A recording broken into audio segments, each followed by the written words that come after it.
Canal 1 presenta CMI Última Emisión.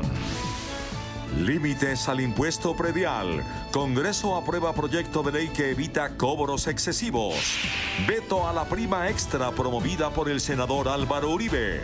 Gobierno y gremio se oponen.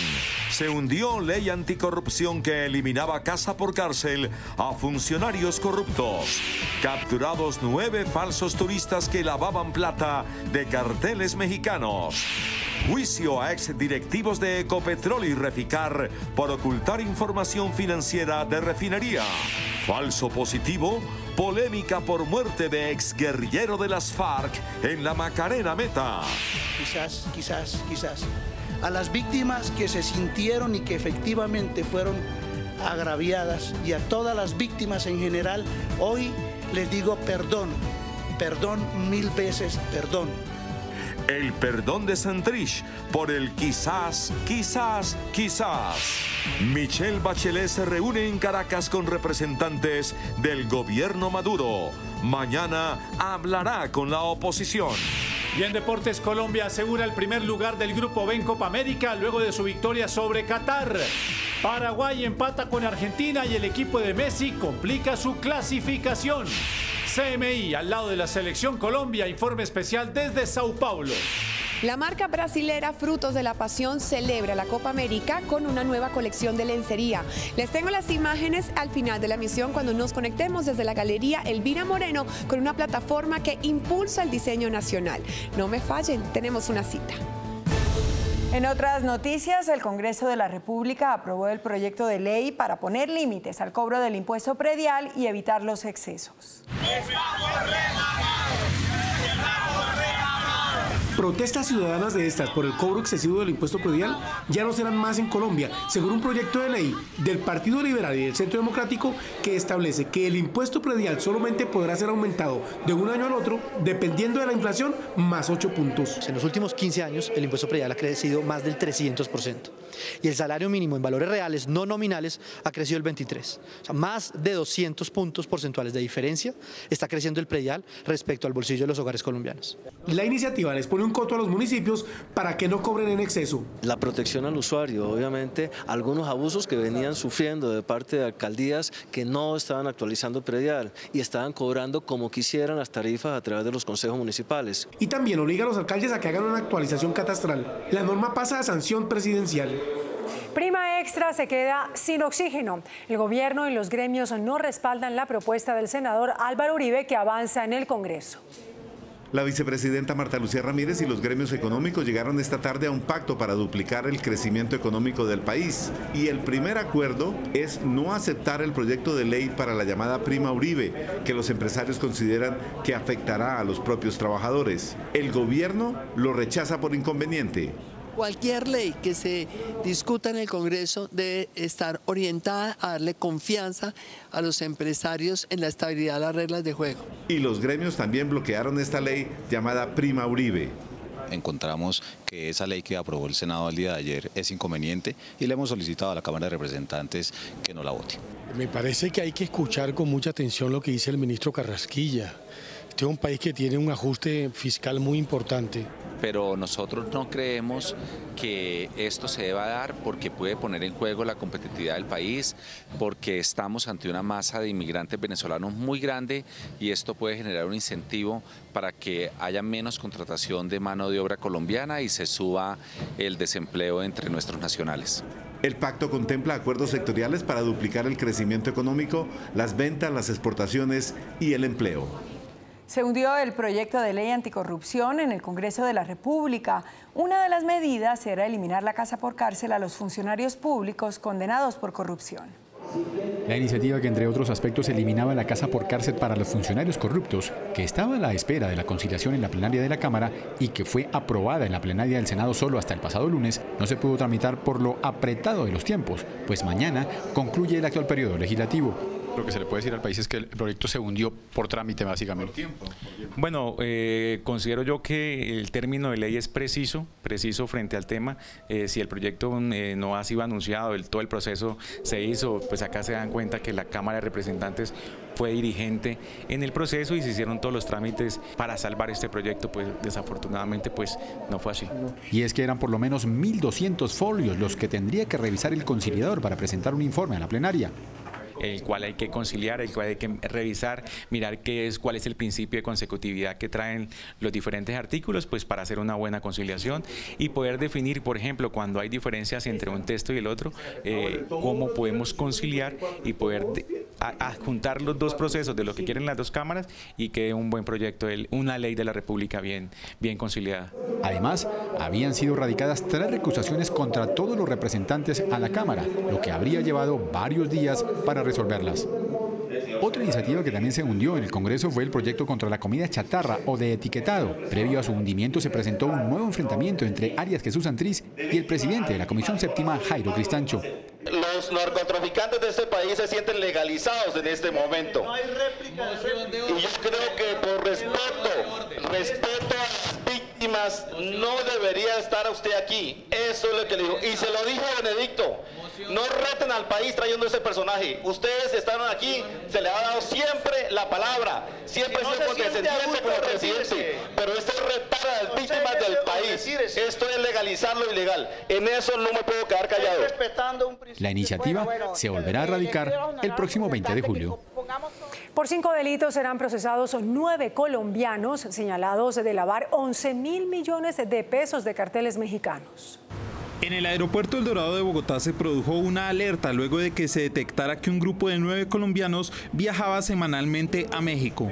Las personas que se hacían pasar como turistas llegaban con maletas cargadas de dinero en efectivo que justificaban ante las autoridades como producto de supuestos negocios en el extranjero. Tras analizar la procedencia del efectivo, lo que detectó la fiscalía es que dicho dinero era de bandas criminales de México. Un policía ayudaba a los falsos turistas a ingresar los dólares. El papel de este policía era ponerlos en contacto o facilitarles el ingreso. Los detenidos responderán por 5 delitos, entre ellos lavado de activos. Hoy inició el juicio contra Ricardo Carvajal, señalado de participar en el atentado en la Escuela General Santander. La Fiscalía pedirá la máxima condena. El abogado defensor dijo que el señalado quiso hacer una chanza cuando en una llamada dijo haber puesto la bomba. 5 meses después del atentado en la Escuela General Santander, inició el juicio contra Ricardo Carvajal, señalado de participar en el hecho. Está señalado como supuesto autor responsable de los hechos que ocurrieron en la Escuela de Cadetes General Santander. Nosotros hemos venido afirmando y lo reiteramos ahora que se trata de una persona inocente. Pues que terminen de capturar a todas las personas que tuvieron que ver en lo que pasó y que los condenen a lo que se merecen, que no vuelvan a salir de ahí. Carvajal fue la primera persona detenida en este proceso y es quien se escucha en una conversación reconociendo su participación en el atentado. Pues no es que pusimos la bomba en el General Santander, tocó venirnos a encaletarnos. Esa grabación tiene una explicación muy sencilla. Es una persona que hace un chiste en una interlocución con un amigo y eso no significa que sea responsable penalmente. El abogado defensor descartó hacer un acuerdo con la Fiscalía. No lo hemos contemplado y por el contrario la tenemos totalmente descartada. El ente acusador pedirá la máxima condena contra Carvajal, quien tendrá que responder por 5 delitos, entre ellos terrorismo y homicidio.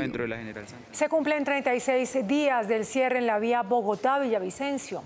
Mañana se realizará otro simulacro de evacuación para los habitantes de Guayabetal.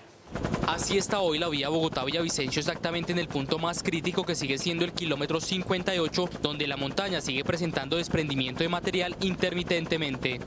Los habitantes de los municipios de Guayabetal, Cundinamarca, Puente Quetame y Caqueza siguen sufriendo graves afectaciones. Porque lo poco que pueden traer los comerciantes cuando los dejan bajar a Villa, usted sabe cómo llega de costoso. Ya los establecimientos permanecen completamente cerrados, ya poco a poco lo que es los alimentos se han ido acabando. Acudamos al llamado de las autoridades locales bajo la consigna de salvar vidas, que sin lugar a dudas lo lograremos de la mano de Dios. Este es el mensaje que reciben hoy las comunidades de Guayabetal, Cundinamarca, invitando a todas las personas mañana al segundo simulacro de evacuación. Encaminados a garantizar que el plan de evacuación previsto se llegue a cabalidad.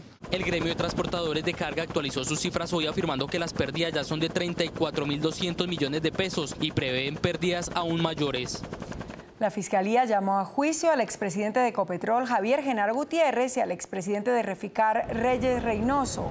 El ente investigador los acusa de ocultar información sobre la situación financiera de la refinería de Cartagena y los problemas por sobrecostos en el proyecto. Hay controversia por la muerte de un desmovilizado de las FARC en el Meta. Una ONG denuncia que fue asesinado y el ejército asegura que se trata de un disidente muerto en un enfrentamiento. El hecho ocurrido en la Macarena Meta, que fue denunciado 10 días después, según el ejército, la persona muerta conducía una motocicleta desde la que le dispararon a las tropas. La alta comisionada de Derechos Humanos de la ONU, Michelle Bachelet, llegó a Venezuela en una visita de 3 días en la que se reunirá con Juan Guaidó y Nicolás Maduro. La expresidenta chilena ya se reunió con el canciller venezolano Jorge Arreaza. Mañana se reunirá con el opositor Juan Guaidó. Evaluará la grave crisis en el país petrolero y solo hasta el viernes dará un balance de su visita. Una isla en Noruega ha acordado eliminar el tiempo y prescindir de los relojes para ofrecerle a sus ciudadanos una mayor flexibilidad horaria. Los relojes van a dejar de ser necesarios en la isla noruega de Somar, al norte del Círculo Polar Ártico, pues sus pocos habitantes lo consideran innecesarios, pues han llegado a vivir hasta 69 días en completa oscuridad o a plena luz del día. Es por esto que tras una consulta ciudadana celebrada a finales de mayo, los residentes de la isla concluyeron eliminar los horarios, por lo que uno de sus promotores presentó formalmente a un miembro del Parlamento noruego la iniciativa que, según él, tiene como objetivo proporcionarle a sus habitantes la máxima flexibilidad horaria. Como símbolo de apoyo, los isleños están colgando relojes en el puente que conecta la isla con la ciudad noruega de Tromsø. Cuando regresemos a CMI, última emisión, el perdón de Santrich a las víctimas por el quizás.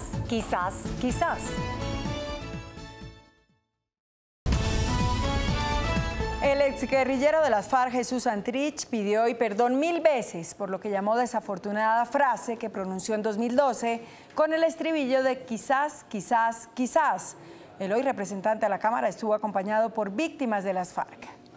El pez muere por su boca, y eso lo entendió Jesús Santrich, quien en octubre de 2012 contestó de esta forma, un desaire a las víctimas del conflicto. ¿Están preparados para pedir perdón si esa es una cuestión innegociable? ¿De qué dices, Santrich? Quizás. Hoy, que es representante a la Cámara, este excombatiente, exguerrillero de las FARC, se arrepiente de haber dicho ese estribillo de un bolero. Hoy les digo perdón 1000 veces perdón. Ofendí sin que fuese mi voluntad, no solo a las víctimas, sino también a muchos de los millones de colombianos que creen en la paz y en la reconciliación. Acompañado de víctimas, Santrich pidió perdón y estas lo perdonaron. Queremos que ya no haya más derramamiento de sangre, porque lo viví en carne propia. Falleció un compañero en el combate durante 7 horas. Quedé con el rostro afectado, como se pueden dar cuenta ustedes, pero eso nos ha motivado a nosotros para decir ya no más. Superar el odio y convertir la muerte de mi padre en un propósito, en un ejemplo para la paz de Colombia. Todos se comprometieron a trabajar por la paz de Colombia y a desarmar los espíritus. Santrich dice que su arrepentimiento es genuino.